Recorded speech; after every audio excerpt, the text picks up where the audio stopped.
शब्द बोलने में अच्छा नहीं लगता है, लेकिन शिक्षा की कमी के वजह से बहुत कुछ हो रहा है।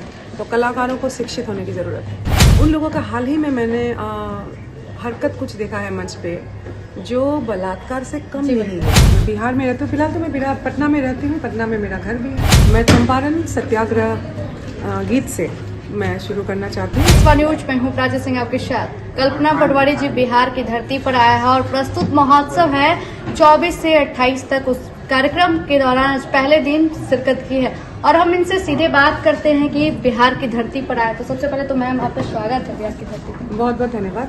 कितनी बार आप बिहार आए? मैं बिहार में रहती हूँ और बिहार से 2002 से संगीत से ही जो ए गणेश के पापा गीत से शुरुआत है और अब लगभग 20-21 साल हो गया। तो मैं बिहार में रहती हूँ, फिलहाल तो मैं पटना में रहती हूँ। पटना में मेरा घर भी है। जी बिल्कुल। आप आज के महोत्सव में आए हैं, आप क्या गाना गाइएगा मैम, किस टाइप की? बिहार की जो गरिमामय स्वरूप है, जहन में वो प्रस्तुतिकरण लेके मैं चल रही हूँ।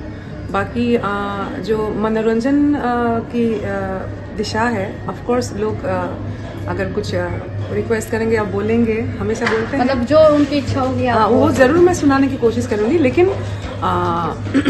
मैं चंपारण सत्याग्रह गीत से मैं शुरू करना चाहती हूँ। और चंपारण की जो धरती है, बिहार की जो धरती है, कहीं ना कहीं शुरुआत महात्मा गांधी जी ने इस धरती से किया और इस प्राइड को लेके चलने वाली जो बात है कल्चरली, आई थिंक अगर मैं बिहार की कल्चरल एम्बेसडर के रूप में आपको देखती हूँ तो मैं समझती हूँ छठ हो या सांस्कृतिक हमारी परंपरा है, आस्था का पर्व है।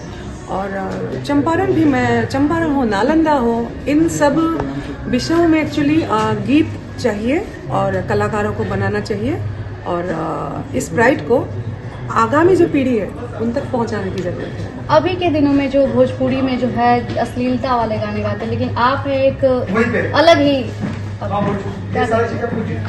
नहीं, एक तो मैंने वही कहा कि जैसे मैं भी सिर्फ लोक गायिका नहीं हूँ। अगर मैं लोक की बात करती हूँ तो लोक गायन में करती हूँ। लेकिन अगर मैं फिल्म गा रही हूँ तो फिल्म में चरित्र को देखते हुए आपको गाना है। अगर आप जैसे आइटम सॉन्ग अगर गा रहे हैं तो उसके एक्सप्रेशन हुआ, क्या भाव, शब्द भंगिमा सब अलग होगा। लोक गाएंगे, लोकगीत गाएंगे तो उसके शब्दावली अलग होगा। सोहर गाएंगे तो शब्दावली अलग होगा।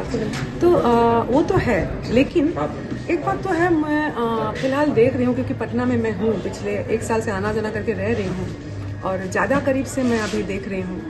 तो कहीं ना कहीं जो वर्ग है, जो प्रसिद्ध भी प्राप्त की हुई है, उन लोगों का हाल ही में मैंने हरकत कुछ देखा है मंच पे जो बलात्कार से कम नहीं है, बलात्कार से कम नहीं है। और जनता को मैं बोलना चाहूँगी, मीडिया आप लोग हैं, हम सब अगर इस बात को एग्रेसिवली, ऐसा नहीं कि विरोध करके मैं छोड़ दिया, एग्रेसिवली लॉ एंड ऑर्डर के साथ, क्योंकि वो क्राइम है दरअसल, उनको शायद पता नहीं है, वो एक क्राइम है। अगर जनता इसको मतलब पनिशमेंट के तौर पे आगे नहीं बढ़ेंगे तो जनता भी ये बोल रही है कि चलता है, मेरे बेटी के साथ बलात्कार होना ये चलता है, इट्स ओके, ये वाला मैसेज आएगा। तो कहीं ना कहीं मैं जनता को इसमें दोषी बोलूँगी और उसमें मैं भी हूँ। या फिर अगर बहुत ऊपर चला जाएगा तो हो सकता है मुझे एफआईआर देने पुलिस में स्टेशन में जाना पड़े। लेकिन जनता को थोड़ा अभी एग्रेसिवली जागरूक होने की जरूरत है। मैम, सबसे पहला जो आपका गाना था वो एक थोड़ा सा गुनगुना दे। सबसे पहला गीत तो मेरा असमिया भाषा में था और मेरे पिता और बिहार के लिए एक देवघर वाला जो गाना था, बिहार के लिए मैं गाई होली के गीत से मैंने शुरुआत किया था। लेकिन प्रसिद्धि जो मिली वो गिना था ए गणेश के पापा, जो देवघर वाले। जी। अभी मैं फिलहाल गाना नहीं चाहूँगी क्योंकि होली नजदीक है मैम, तो होली के लिए कुछ नहीं, मैं होली की शुभकामना देती हूँ। फिलहाल मैं गाना और नहीं चाहूँगी क्योंकि अभी अनुष्ठान है तो वो नहीं है। आने वाले जो पीढ़ी है वो भी इस चीज में इंटरेस्ट करती है, तो उनको क्या समझना चाहिए? पहली बात तो हर कलाकार के घर में एक छोटा सा लाइब्रेरी हो और अध्ययन पे ध्यान दें, पुस्तक पढ़ें, न्यूज़पेपर्स पढ़ें, क्या हो रहा है क्या नहीं हो रहा है, कलाकार को ये जानना ज़रूरी है। शब्द बोलने में अच्छा नहीं लगता है, लेकिन शिक्षा की कमी के वजह से बहुत कुछ हो रहा है।